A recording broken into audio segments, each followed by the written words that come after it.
Hello good morning dear students. So this is your mentor Rajesh Nagdive और आज हम बहुत important nth root of unity के बारे में डिस्कस करेंगे और प्रोसेस भी देखेंगे कि एक जो nth रूट ऑफ यूनिटी मतलब जो जनरल फार्मूला होगा, फिर कोई भी रूट ऑफ यूनिटी निकालना है, जैसे स्क्वायर रूट निकालना है या क्यूब रूट ऑफ यूनिटी निकालना है या फोर्थ रूट ऑफ यूनिटी निकालना है या फिफ्थ रूट ऑफ यूनिटी निकालना है, तो उसका एक जनरल फार्मूला भी दिखेंगे। और फिर जो अल्टरनेट अप्रोच होता है उसको भी चेकआउट करेंगे। ठीक है, तो देखो क्या हो गया, हमको तो निकालना है nth रूट ऑफ यूनिटी। इसका मतलब 1 की पावर 1/n ये निकालना है। ठीक है, ये एक जनरल फार्मूला डेवलप करेगा। ठीक है, लेकिन उसके पहले अब आप सब लोग जानते हैं कुछ चीज़ों को। जैसे मैंने बोला कि स्क्वायर रूट ऑफ वन या तो +1 होगा या फिर -1 होगा, नंबर 1 पॉइंट। और ये कैसे निकाले वो देखते हैं।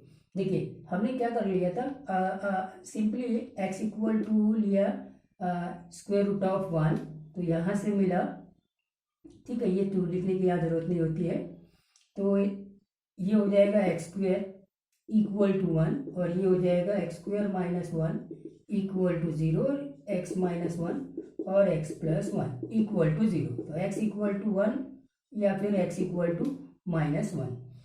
तो अब यहाँ से ये पता चल गया कि 1 और -1 √1 के आंसर है। ठीक है, तो ये अभी कंप्लीटली अपने रियल नंबर सिस्टम में फाइंड आउट किया है। इसको कहाँ फाइंड आउट किया है? रियल नंबर सिस्टम में। ठीक है, ओके फाइन। तो अब आप एक और चीज को नोट करेंगे, इसी में क्या नोट करेंगे कि आपने जो x² -1 वाला जो इक्वेशन है, x² -1 इक्वल टू 0, तो x² -1 को आप जो इसके 1 और -1 रूट्स आया है, या आप बोले इसको ऐसे फैक्टराइज कर सकते हैं। करेक्ट है, ये एक चीज, ये सारा चीज हम जानते हैं, ऑलरेडी जानते हैं। और ये पूरा का पूरा मैंने रियल नंबर सिस्टम में काम किया, पूरा रियल नंबर सिस्टम में। करेक्ट, ठीक है, रियल नंबर सिस्टम में इसको सॉल्व किया है। तो ये तो हो गया √1। √1 क्या क्या वैल्यूज आ गई? +1 आ गई और -1 आ गई। ठीक है, ठीक, फाइन फाइन। ये x² -1 इक्वल टू 0, इस इक्वेशन के रूट्स निकालना, इस इक्वेशन के रूट्स निकालना मतलब √1 निकालना। ये बात भी क्लियर हो गई। अप्रोच को पकड़ना है अपने को, वो इंपॉर्टेंट पॉइंट्स है। ठीक है, अच्छा साहब, अब दूसरे में आते हैं। दूसरे में आप क्या करते हैं कि √1 की बात करते हैं, जो ऑलरेडी हमने सॉल्व किया है। अब √1 मतलब जैसे हमने ले लिया कि x इक्वल टू √1 मतलब 1/3 तो x³ equal to 1, x³ -1 equal to 0। ये हमारा मेनली इक्वेशन हो गया। इसके जितने रूट्स होंगे वो आपके √1 होंगे। ये भी बात क्लियर है? ठीक है, अच्छा साहब, तो अब यहाँ टिकआउट करते हैं कि इसको जब हमने सॉल्व किया था तो इसको भी फैक्टराइज किया था, जो रियल नंबर सिस्टम में हम किए थे, x² + x +1 इक्वल टू 0। तो यहाँ से x इक्वल टू 1 मिला था और x इक्वल टू -1 + √3i/2 और एक और मिला था x इक्वल टू -1 -√3i/2। और इस पूरे को हमने नाम दिया था ओमेगा और इसको नाम दिया था हमने ω²। अब ये देखना, और ये एक 1, तो 1 ओमेगा और ω², ये आंसर आए थे। अब थोड़ा सा आपको केयर करना है, साइकोलॉजिकल एस्पेक्ट तो हमेशा रहता ही है। आपको जिस प्रकार से टेस्ट किया जाता है जेई की एग्जाम्स में, तो वो सारे एस्पेक्ट्स को देखते हैं। बहुत सारे कॉन्सेप्ट रहेंगे, मिक्स रहेंगे एक प्रॉब्लम में। साइकोलॉजिकली भी आपको टेस्ट करने की कोशिश करेगा। तो आपने देखा अभी तक 1 ओमेगा और ω² क्यूब रूट ऑफ यूनिटी। तो अब क्या करते हैं, आप इसको याद कर लेते कि ω² क्या है। तो ओमेगा -1 + √3i/2 और ω² -1 -√3i/2, ये आपने याद कर लिया। फिर इसकी जो भी प्रॉपर्टीज थी उसको भी चेकआउट कर लिया। लेकिन आप ये माने चले कि ओमेगा और ω² ये रिलेटेड है क्यूब रूट ऑफ यूनिटी से। तो फोर्थ रूट ऑफ यूनिटी में क्या होगा? ये सिंपली नोटेशन है डियर स्टूडेंट्स। तो ओमेगा और ω² और ये 1, ये क्यूब रूट ऑफ यूनिटी के लिए नोटेशन है। मतलब फोर्थ ऑफ यूनिटी के लिए भी नोटेशन वैसे ही होंगे, 1 ω² और अप टू ω³। लेकिन वो जो ω² और ω³ होंगे वो फोर्थ रूट ऑफ यूनिटी के लिए रिलेटेड है, और उसमें वो ओमेगा ऐसा -1 + √3i/2 नहीं आएगा। Got the point. हाँ, तो अब लेकिन क्या होता है कि हमने चूंकि बोर्ड लेवल पे देख लिया, या जो हमारे 11th 12th के करिकुलम में जो कॉन्सेप्ट है उसके हिसाब से हम ये मान के चलते हैं कि ओमेगा यही है -1 + √3 i/2 और ओमेगा स्क्वायर -1 -√3 i/2। अभी मैं आपको एज ए होल समझाने की कोशिश कर रहा हूँ, तो ठीक है। तो ये सिंपली नोटेशन है, तो ये नोटेशन बाकी nth रूट ऑफ यूनिटी में भी आ सकते हैं, नोटेशन अलग अलग चेंज कर सकते हैं हम लोग, करेक्ट है। तो फिलहाल तो यहाँ पे हमने वैसे ही मान के चलते हैं कि ये भैया ओमेगा -1 +√3 i/2 और ओमेगा स्क्वायर -1 -√3 i/2 है, ठीक है, फाइन। तो ये तो हो गया क्यूब रूट ऑफ यूनिटी। चलिए इसके बाद आते हैं, वीडियो को पॉज करके देख लेना, इसके बाद आते हैं फोर्थ रूट ऑफ यूनिटी में। अभी तक कि मैंने कोई भी ऐसा प्रोसेस अप्लाई नहीं किया गया है जो बिल्कुल कॉम्प्लेक्स नंबर के सिस्टम में या पोलर फॉर्म में जो कॉम्प्लेक्स नंबर रिप्रेजेंट करते हैं उसको मैंने अभी तक के यूज़ नहीं किया है। Got the point. सिंपली वो अलजेब्रा यूज़ कर रहा हूँ जो मैं रियल नंबर सिस्टम में चेकआउट किया था, फाइन। तो डियर स्टूडेंट्स, नेक्स्ट पे आते फोर्थ रूट ऑफ यूनिटी निकालना है मुझे।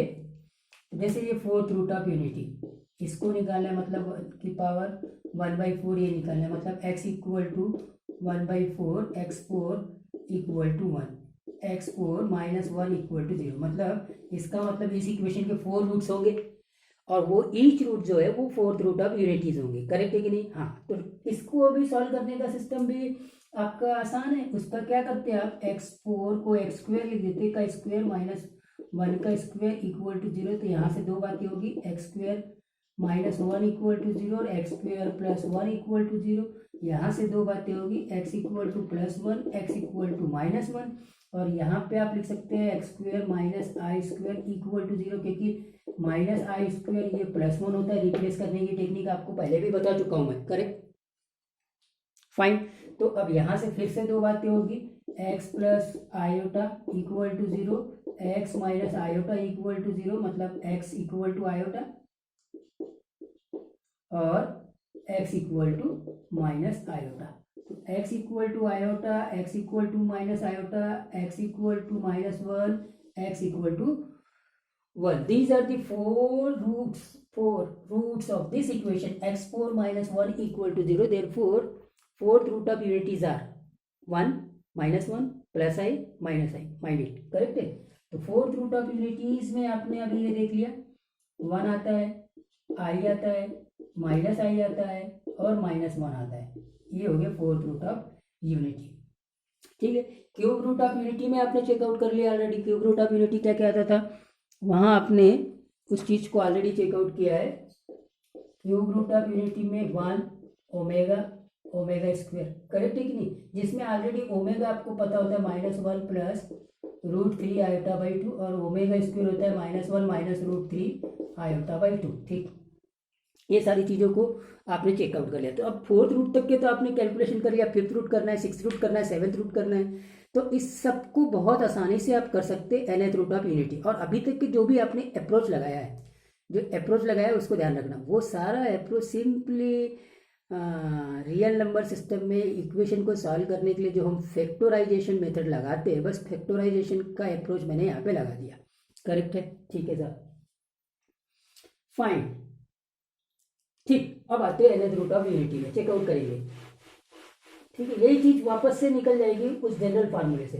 तो जनरल फार्मूले से ये कैसे निकलेगी उसको चेकआउट करते हैं। तो हमको तो फाइंड आउट करना है nth रूट ऑफ यूनिटी, ठीक है,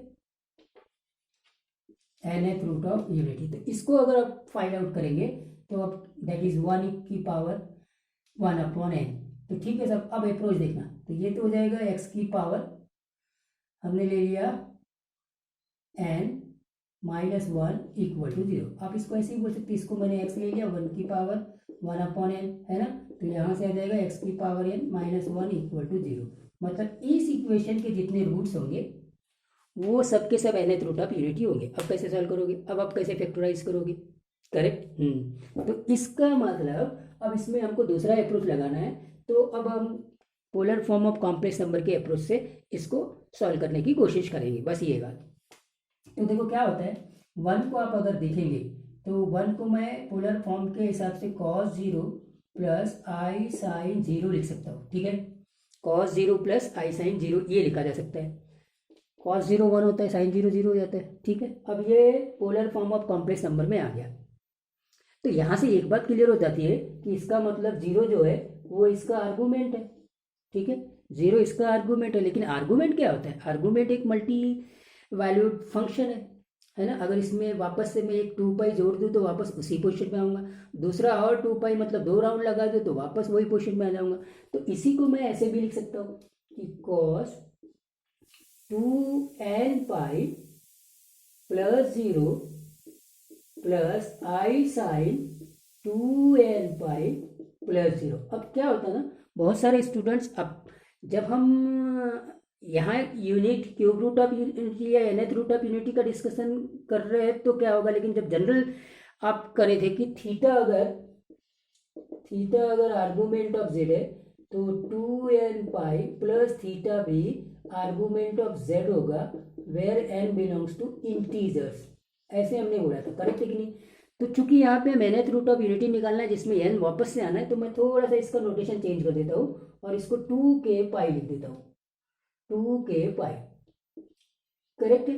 अब बात समझ में आई, 2k पाई, तो 2k पाई लिया जिसमें से k इंटीजर है, k क्या है? इंटीजर। ये छोटी छोटी बातें बड़ा इफेक्ट करती है अंडरस्टैंड करने में। तो k इंटीजर है, तो ओवरऑल ये क्या हो जाएगा, cos 2k pi plus i sine 2k पाई, ये हो गया k इंटीजर, ठीक है साहब। अभी k इंटीजर है, अभी सब जितना भी आप राउंड लगाना चाहे, first round, second round, third round, जो भी है उस हिसाब से, ठीक है। मतलब एक्स एक्सिस के आर्गूमेंट की बात कर रहा है। एक्स एक्सिस के आर्गूमेंट क्या क्या हो सकते हैं सबको मालूम है, करेक्ट है। एक्स एक्सिस का जो आर्गूमेंट होता है ये है ना एक्स एक्सिस, ये एक्स एक्सिस है, तो इसका आर्गूमेंट जीरो, इधर आए तो पाई, ठीक है कि नहीं, फिर इधर आए तो 2 पाई, इधर आए तो 3 पाई। अभी मैं तो एंटी क्लॉकवाइज ही चल रहा हूँ, अभी इसी पे एंटी क्लॉकवाइज चल रहा हूँ, हाँ, लाइक दैट। तो 4 पाई 5 पाई, और फिर अगर क्लॉकवाइज चलूंगा तो वही सब निगेटिव हो जाएंगे, गॉट द पॉइंट, ठीक है। ठीक, तो ये हो गया cos 2k pi plus i sine 2k pi where k belongs to the z। यहाँ पे अभी तक कि मैं सिंपली वन को रिप्लेस कर रहा हूँ, वन कॉम्प्लेक्स नंबर को पोलर फॉर्म में लिख रहा हूँ, बस, और कुछ नहीं, उसके ज़्यादा कुछ नहीं किया है, ठीक। अच्छा साहब, अब पोलर फॉर्म में आ गया तो मैं डी मोर्स थ्योरम लगा के वन की कोई भी पावर निकाल सकता हूँ, कोई इश्यू नहीं होना चाहिए, करेक्ट। तो अब क्या करेंगे, इसको वन की पावर 1/n, तो 1/1/n मतलब 2 cos 2k pi plus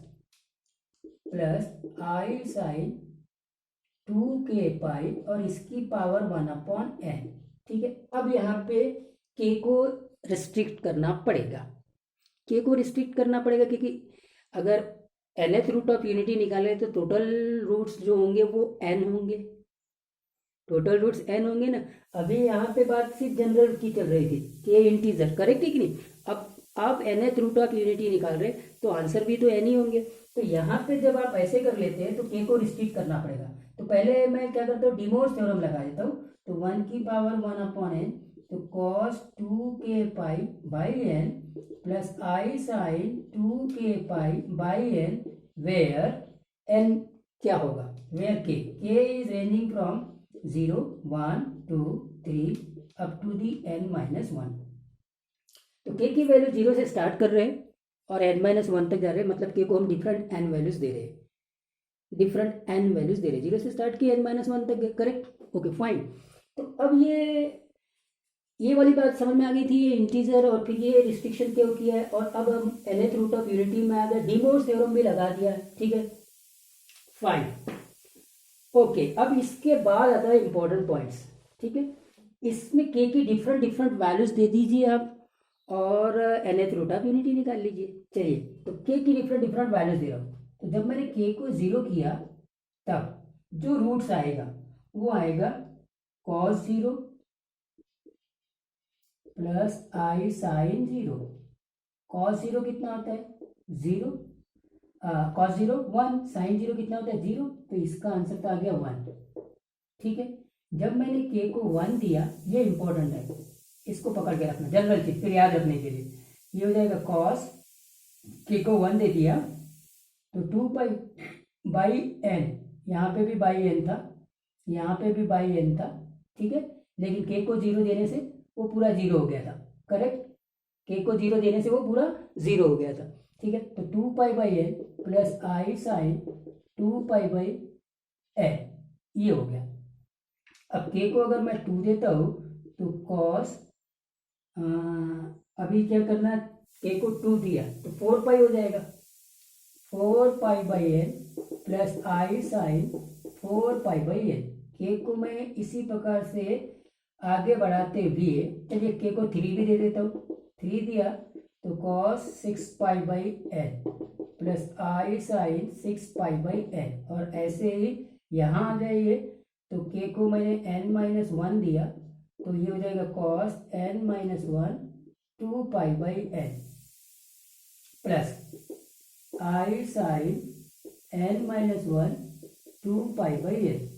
clear है, विजिबिलिटी ओके, फाइन। तो स्टूडेंट्स देखिए, ये 1 के नोटेशंस को हमने स्टार्ट 1 को लिखते हुए पोलर फॉर्म में चलते गए, पोलर फॉर्म से होते हुए हमने फिर डी मोर्स थ्योरम लगाया, 1 की power 1/n nth root of unity निकालना है। के को अब मैं डिस्टिंक्ट एन वैल्यूज दे रहा हूँ, स्टार्ट किया 0 से 1 2 3 ऐसे कंटिन्यू चलते हुए लास्ट का जो वैल्यू है के जब n-1 होगा, ठीक है।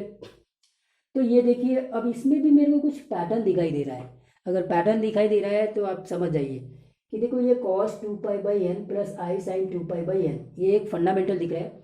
फिर ये cos 2π/n plus i sine 2π/n का सिंपली स्क्वायर है, और ये इस cos 2π/n ये फंडामेंटल दिख रहा है, इसका क्यूब है, करेक्ट है कि नहीं। ये स्क्वायर है, ये इसका क्यूब है, और ये इसका n-1th पावर है। गॉट द पॉइंट, ये इंपॉर्टेंट पॉइंट था। तो अब इसको नोटेशन में दिया अल्फा, ठीक है, अल्फा से रिप्रेजेंट किया तो ये बन जाएगा आपका अल्फा स्क्वायर ऑटोमेटिकली, ये बन गया अल्फा क्यूब, और ये बन गया अल्फा की पावर n-1, करेक्ट है क्या। आगे बस समझ में, क्योंकि सिंपली डी मॉर्गन्स लॉ, देखो अल्फा का स्क्वायर कर दीजिए, स्क्वायर कर देंगे तो डी मोर्स थ्योरम से ये आ जाएगा, अल्फा का क्यूब कर दीजिए डी मोर्स थ्योरम से ये आ जाएगा, मतलब ये फंडामेंटल्स, और इसी को याद रखना है, ये बहुत इंपॉर्टेंट है। तो क्या करो, जब अब आप यहाँ से किसी भी nth रूट ऑफ यूनिटी से आप क्यूब रूट ऑफ यूनिटी और फोर्थ रूट ऑफ यूनिटी और फिफ्थ रूट ऑफ यूनिटी या स्क्वायर रूट ऑफ यूनिटी, ये सब चीज़ें, अब कोई भी रूट ऑफ यूनिटी आप निकाल सकते बहुत आसानी से। अब चूंकि nth रूट ऑफ यूनिटी है तो डिवाइडेड बाई n है, ये ध्यान रखना। तो इसका मतलब क्यूब रूट ऑफ यूनिटी होगा तो डिवाइडेड बाई 3 होगा, फोर्थ रूट ऑफ यूनिटी होगा तो डिवाइडेड बाई 4 होगा, और ये फंडामेंटल। और एक और चीज़, 1 इज ऑलवेज देयर, तो आपके जो क्यूब रूट ऑफ यूनिटी के आंसर आ गए ना, वो ये आ गए, क्या आ गए, 1 alpha, alpha square, alpha cube, ठीक है, 1 alpha, alpha square, alpha cube, और अल्फा की पावर n-1, ठीक है साहब। तो अब आपका काम यहाँ से आसान हो गया, ये आपने नोट कर लेना है वीडियो पॉज करके। तो अब आप क्या करो, किसी भी चीज़ को सीधा सीधा समझ लिया तो याद रखो, ठीक है। nth root of unity are 1 alpha, alpha square, alpha की power n-n, where alpha equal to, जहाँ अल्फा क्या होगा वो इम्पोर्टेंट है, alpha cos 2π/n plus i sine 2π/n, ये होगा, ठीक है, ये हो गया डियर स्टूडेंट्स। तो अब इसी प्रकार से अब आप अगर फोर्थ रूट ऑफ यूनिटी की बात करेंगे तो fourth root of unity are क्या होगा, 1 alpha, alpha square, alpha cube, where alpha क्या होगा, cos 2π/4 प्लस आई साइन 2π/4 होगा। उसी प्रकार से क्यूब रूट ऑफ यूनिटी की बात करेंगे तो cube root of unity are 1 alpha और अल्फा स्क्वायर होगा, where alpha is cos 2π/3 plus i sine 2π/3। ये मेन चीज़ों को पहले आपको दिमाग में रखना है। फोर्थ रूट ऑफ यूनिटी है तो divided by 4, cos 2π/4 plus i sine 2π/4। Cube root of unity है तो divided by 3, that is cos 2π/3 plus i sine 2π/3। nth root of unity है तो cos 2π/n plus i sine 2π/n। Got the point. और आप fifth root of unity निकाल सकते हैं, sixth root of unity निकाल सकते हैं, 100th रूट ऑफ यूनिटी निकाल सकते हैं, कोई भी रूट ऑफ यूनिटी निकाल सकते हैं n पॉजिटिव अगर है तो, ठीक है, फाइन। तो इस प्रकार से हमने क्यूब रूट ऑफ यूनिटीज को निकाला। तो मैं एग्जांपल से अब आपको इनके आंसर मालूम है, इनके आंसर क्या मालूम है आपको, ऑलरेडी जानते हैं, 1 आता है, आई आता है, माइनस आई आता है, -1 आता है। इसके आंसर आपको मालूम है, 1 आता है, ओमेगा आता है, ओमेगा स्क्वायर आता है। अब थोड़ा सा साइकोलॉजिकल पुट को आता हूँ। मैंने यहाँ notation alpha alpha square alpha की पावर n-1 दिया है। इस नोटेशन को वो चेंज भी कर सकता है और ऐसे नोटेशन दे सकता है, omega square omega cube omega की पावर n-1। करेक्ट है? ठीक है साहब। तो अब दूसरा एस्पेक्ट को मैं चेकआउट कर लेता हूँ और वो ये है कि आपने देखा nth root of unity x to the power n-1 equal to, अब मैं लिख सकता हूँ x-1 x माइनस क्या था आपका alpha x minus alpha square into x minus alpha की पावर n-1। ये तो लिखा जा सकता है। यहाँ पे x की पावर n-1 अपॉन x-1 लिख सकते हैं, x minus alpha square up to x minus alpha की पावर n-1। क्लियर है? अब आप देखेंगे तो ये Sn ऑफ कोई जीपी है, Sn ऑफ जीपी, करेक्ट है कि नहीं? Sn ऑफ जीपी, जिसमें कि x डेफिनेटली आपका कॉमन रेशियो है और a वहाँ पे फर्स्ट टर्म है, a फर्स्ट टर्म है, तो ये एक्चुअली में 1 जो है वो फर्स्ट टर्म है, तो वो 1 plus x square plus up to the x की पावर n-1 है। ये लेफ्ट हैंड वाला साइड, करेक्ट है? तो x माइनस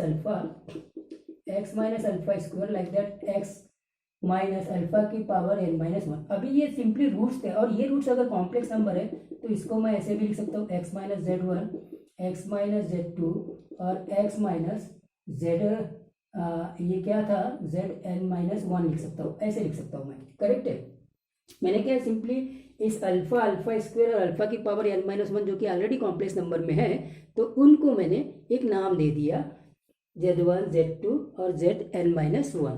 ठीक है? और ये वाला लेफ्ट हैंड साइड कैसे आया? वो आया Sn ऑफ जीपी से, Sn ऑफ उस जीपी का जिसका कि फर्स्ट टर्म तो 1 है लेकिन कॉमन रेशियो x है। करेक्ट है? तो ये सारी चीज़ों को आप देख लीजिए। तो डियर स्टूडेंट्स, इस वीडियो में मैंने आपको nth रूट ऑफ यूनिटी कैसे निकालना है उसके बारे में बताया, क्यूब रूट ऑफ यूनिटी कैसे निकालना है उसके बारे में बताया, है ना? और फिर नेक्स्ट वीडियो में इसकी प्रॉपर्टीज़ को डिस्कस करूँगा। ठीक है?